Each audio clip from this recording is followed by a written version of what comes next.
दिल्ली में हुए धमाकों के बाद जांच एजेंसियां पूरी तरह से अलर्ट हैं। मामले की जांच हो रही है और ये देखा जा रहा है कि आखिर क्या स्थितियां रहीं जो इस तरह का धमाका हो, इसके पीछे किसका हाथ है। बहरहाल इन सबके बीच उत्तर प्रदेश की अगर बात करें तो उत्तर प्रदेश में भी हाई अलर्ट है। हमारे साथ प्रदेश सरकार के कैबिनेट मंत्री सुनील शर्मा जी मौजूद हैं। सबसे पहले तो आप ये बताइए कि जो ये घटना हुई है, एक लंबे अरसे बाद ऐसी घटना देखने को मिली होगी राजधानी दिल्ली में, क्या ये सुरक्षा की चूक है? क्योंकि जिस तरह से लगातार छापेमारी की गई थी, जिस तरह से लगातार आतंकी पकड़ में आ रहे थे, उसके बाद ये घटना हुई है। ये घटना बहुत दुखद है, दुर्भाग्यपूर्ण है। जो लोग इसमें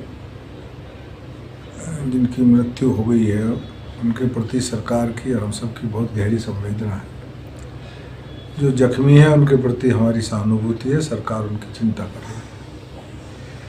जो ये घटनाक्रम हुआ है ये आतंकवादियों की बौखलाहट का नतीजा है। लगातार हमारी सुरक्षा एजेंसियां कर रही हैं तो बौखलाहट में आकर के घटना हुई है। किसी भी आतंकवादी संगठन को, उनको संरक्षण देने वालों को बख्शा नहीं जाएगा। माननीय प्रधानमंत्री जी ने भूटान से घोषणा की।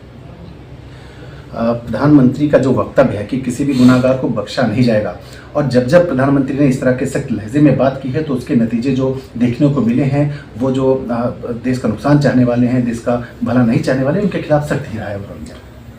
प्रधानमंत्री जो कहते हैं वो करते हैं, जो करना होता है वही कहते हैं, इसलिए नतीजे तो भुगतने पड़े। उत्तर प्रदेश की अगर बात करें तो यहाँ पर भी हाई अलर्ट है। घनी आबादी वाला राज्य है।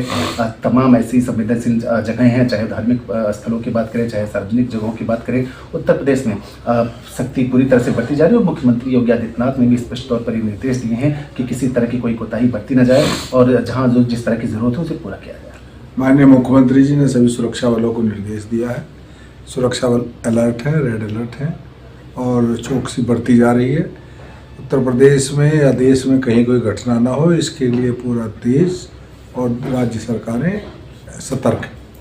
एक लंबे समय बाद आप ये कहिए कि 2011 में इस तरह की एक बड़ी घटना हुई थी, उसके बाद जाकर इस तरह की घटना को अंजाम दिया गया है। कहीं ना कहीं सुरक्षा एजेंसियों की सफलता रही कि इतने वर्षों में उन्होंने किसी तरह की आतंकी वारदात को अंजाम नहीं होने दिया। हालांकि कहीं ना कहीं अब एक चूक नजर आ रही है, इसके पीछे आप क्या देखें? मैं इसे चूक नहीं कह सकता। सुरक्षा एजेंसियां बहुत अलर्ट हैं, लेकिन उसके बाद भी इस प्रकार का घटनाक्रम हुआ है। इस पर कारणों पर जाएंगे, सरकार जांच करेगी, जो भी इसके लिए जिम्मेदार होगा उस पर भी कार्रवाई करेगी। आप बहुत बहुत धन्यवाद। ये थे हमारे साथ उत्तर प्रदेश सरकार के कैबिनेट मंत्री सुनील कुमार शर्मा जी, जिनका स्पष्ट तौर पर यह मानना है कि प्रधानमंत्री ने जो वक्तव्य दिया है दिल्ली धमाके को लेकर कि गुनाहगार किसी भी हालत में बख्शे नहीं जाएंगे, उनकी बात को अगर हम देखें तो हर बार जब उन्होंने इस तरह के वक्तव्य दिया है तो उसकी जो नियति रही है, उसका जो परिणाम रहा है, वो देश के दुश्मनों के लिए हमेशा ये कह सकते हैं कि विनाशकारी ही रहा है और शायद इस बार भी ऐसा ही देखने को मिले। Anand Singh, APN news, Lucknow.